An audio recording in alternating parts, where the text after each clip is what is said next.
అందరికీ నమస్కారం. ఈ మధ్య కొత్త క్రిమినల్ చట్టాల గురించి పెద్ద చర్చే నడుస్తోంది కదా. అందులో ఒక ముఖ్యమైన సెక్షన్ గురించి ఈరోజు మనం మాట్లాడుకుందాం. చాలా క్లిష్టంగా అనిపించే ఈ చట్టాన్ని ఒక సింపుల్ కథతో చాలా ఈజీగా అర్థం చేసుకునే ప్రయత్నం చేద్దాం. సరే, ముందుగా ఈ ఒక్క మాటతో మొదలుపెడదాం. ఎందుకంటే కొత్తగా వచ్చిన భారతీయ న్యాయ సంహిత అంటే బిఎన్ఎస్లోని సెక్షన్ 81 మీద చాలామందికి ఓ పెద్ద అపోహ ఉంది. ఇది దాన్ని క్లియర్ చేస్తుంది. ఇది మామూలు ప్రేమ కథలకు బ్రేకప్లకు సంబంధించిన చట్టం అస్సలు కాదు. ఇక్కడ మనం గమనించాల్సిన అతి ముఖ్యమైన తేడా ఇదే. ఈ చట్టం ప్రేమించుకుని విడిపోయిన ప్రతి జంటకు వర్తించదు. ఇది చాలా స్పెసిఫిక్, ఒక ప్రత్యేకమైన మోసానికి సంబంధించింది. భవిష్యత్తులో పెళ్లి చేసుకుంటానని మాట ఇచ్చి తప్పడం వేరు, మనకు ఇప్పటికే పెళ్లైపోయింది, మనం భార్యాభర్తలం అని అబద్ధం చెప్పి నమ్మించడం వేరు. ఈ రెండింటి మధ్య చాలా పెద్ద తేడా ఉంది. అయితే ప్రాక్టికల్గా చూస్తే దీనర్థం ఏంటి? ఒక మామూలు ప్రామిస్కి, చట్టాన్ని బ్రేక్ చేసే ఒక పక్కా మోసపూరిత అబద్ధానికి మధ్య అసలు తేడా ఏంటో ఇప్పుడు క్లియర్గా చూద్దాం. చూడండి, ఈ చట్టం టార్గెట్ చేసేదేంటంటే, నేను నిన్ను భవిష్యత్తులో పెళ్లి చేసుకుంటాను అని చెప్పడాని కాదు, మనకు ఇప్పటికే చట్టప్రకారం పెళ్లైపోయింది, నువ్వు నా భార్యవి అని ఒక మహిళను నమ్మించడాన్ని. ఇక్కడ ఇప్పటికే అన్న పదం చాలా కీలకం. అంటే ప్రస్తుతం ఉన్న ఒక లీగల్ మ్యారేజ్ స్టేటస్ గురించి ఒక ఫాల్స్ బిలీఫ్ క్రియేట్ చేయడం అన్నమాట. ఓకే, ఇప్పుడు అసలు చట్టం ఏం చెప్తోందో చూద్దాం. అందులో వాడిన పదాలేంటి, వాటి వెనకున్న అసలు ఉద్దేశమేంటో ఒకసారి పరిశీలిద్దాం. బిఎన్ఎస్ సెక్షన్ 81 ఏం చెబుతోందంటే, చట్టబద్ధంగా తన భార్య కాని ఒక స్త్రీని తాను ఆమెకు చట్టబద్ధమైన భర్తను అని మోసపూరితంగా నమ్మిచ్చి, ఆ నమ్మకంతోనే ఆమెతో కలిసి జీవించడం లేదా శారీరక సంబంధం పెట్టుకోవడం నేరం. ఇక్కడ గమనించండి, చట్టం చాలా క్లియర్గా ఉంది.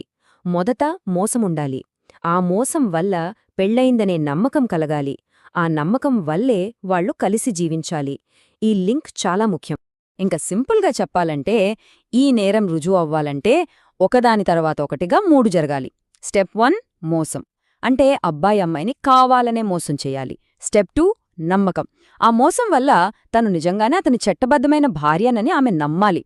ఇక స్టెప్ 3 సహజీవనం, సరిగ్గా ఆ నమ్మకం వల్లే ఆమె అతనితో కలిసుండాలి. ఈ మూడింటికి మధ్య కనెక్షన్ లేకపోతే కేసు నిలబడదు. మరి దీనికి పడే శిక్ష కూడా చాలా తీవ్రంగానే ఉంటుంది. గరిష్టంగా 10 ఏళ్ల వరకు జైలు శిక్ష, దాంతోపాటు ఫైన్ కూడా వెయ్యొచ్చు. సో మొత్తం కేసు నిలబడేది దేనిమీద అంటే, ఆ అబ్బాయి చేసిన మోసం వల్లే తను అతని చట్టబద్ధమైన భార్యని ఆ అమ్మాయి నిజంగా నమ్మింది అని ప్రూవ్ చేయడం మీద. ఇది కేవలం ఒక ఫీలింగ్ లేదా ఒక హోప్ కాదు, కోర్టులో ఒక ఫ్యాక్ట్గా నిరూపించగలగాలి. అయితే ఏ చట్టానికైనా ఉన్నట్టే దీన్ని కూడా దుర్వినియోగం చేసే ప్రమాదం ఉంది. కాబట్టి ఆ రిస్క్స్ ఏంటో కూడా మనం అర్థం చేసుకోవాలి.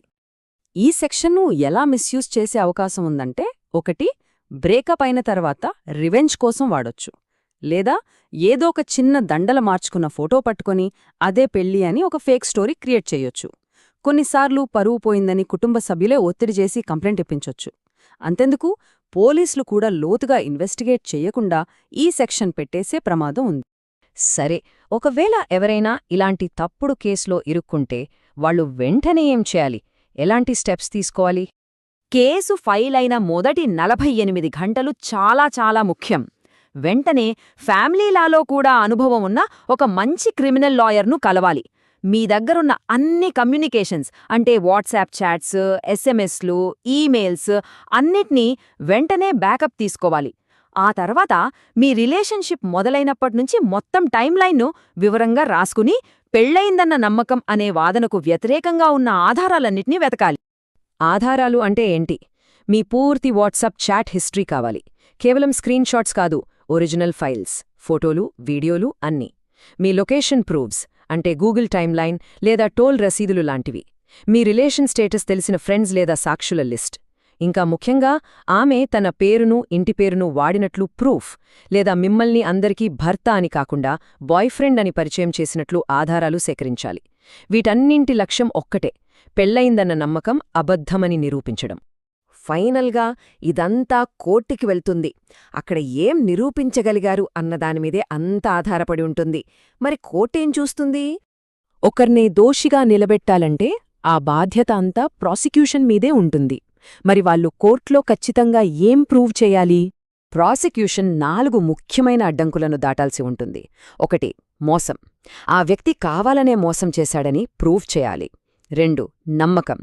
దానివల్ల ఆమె నిజంగానే పెళ్లైందని నమ్మిందని ప్రూవ్ చేయాలి. 3. సహజీవనం. ఆ నమ్మకంతోనే వాళ్లు కల్సున్నరని ప్రూవ్ చేయాలి. ఇక 4వది అన్నిటికన్నా ముఖ్యమైంది. ఈ మూడింటి మధ్య డైరెక్ట్ లింక్ ఉందని నిరూపించాలి. మోసం వల్లే నమ్మకం, నమ్మకం వల్లే సహజీవనం జరిగాయని చూపించాలి. వీటిలో ఒక్కటి ఫెయిల్ అయినా కేసు కొట్టేస్తారు. అందుకే డిఫెన్స్ లాయర్లు ఎక్కువగా ఈ లింక్స్ని టార్గెట్ చేస్తారు. ఇక్కడ మనం గుర్తుంచుకోవాల్సిన ఇంకో విషయం ఏంటంటే, ఈ కాన్సెప్టు పూర్తిగా కొత్తదేం కాదు. పాత ఐపీసీలో సెక్షన్ 493 అని ఉండేది. ఇప్పుడు కొత్త బిఎన్ఎస్లో దానికి సెక్షన్ 81 అని పేరు మార్చారు, అంతే. శిక్ష కూడా అదే, కాన్సెప్ట్ కూడా అదే. పెద్దగా మార్పులేమీ లేవు, కేవలం నంబర్ మారింది. మన రాజ్యాంగం కూడా ఇక్కడ కొన్ని రక్షణలు కల్పిస్తుంది. ఆర్టికల్ 21 ప్రకారం ఇలాంటి మోసం వల్ల ఒకరి గౌరవానికి భంగం కలగకూడదు. ఇది బాధితురాలికి రక్షణ. అదే సమయంలో ఆర్టికల్ 22 ప్రకారం నిందితుడికి కూడా హక్కులుంటాయి. చట్టప్రకారమే శిక్షపడాలి. అరెస్టు చేసినప్పుడు లాయర్ను పెట్టుకునే హక్కుంటుంది. ఇవి చట్టం దుర్వినియోగం కాకుండా చూస్తాయి. సరే, ఈ చట్టం గురించి, దానిలోని రిస్క్స్ గురించి, కోర్టులో జరిగే పరీక్షల గురించి ఇంత చర్చించుకున్నాక ఫైనల్గా మనం నేర్చుకోవాల్సిన నీతేంటి? మళ్ళీ మనం మొదలుపెట్టిన దగ్గరికే వస్తున్నాం. పెళ్ళి అంటే ఆట కాదు రామయ్య. అమ్మాయి మనస్సు మీద భర్త అని ముద్రవేసి మోసం చేస్తే అది ఒక జీవితాన్ని కాల్చేస్తుంది. కాని అదే సమయంలో నిజం లేని కేసులు పెట్టి కూడా ఆడుకోవద్దు. సో నిజం ఎవరివైపున్నా సరే మీ దగ్గర సాక్ష్యం బలంగా ఉండాలి. ఎందుకంటే కోర్టులో ఇమోషన్స్ కన్నా, మాటల కన్నా రికార్డులు అంటే ప్రూఫ్ మాత్రమే చివరి వరకు నిలబడుతుంది.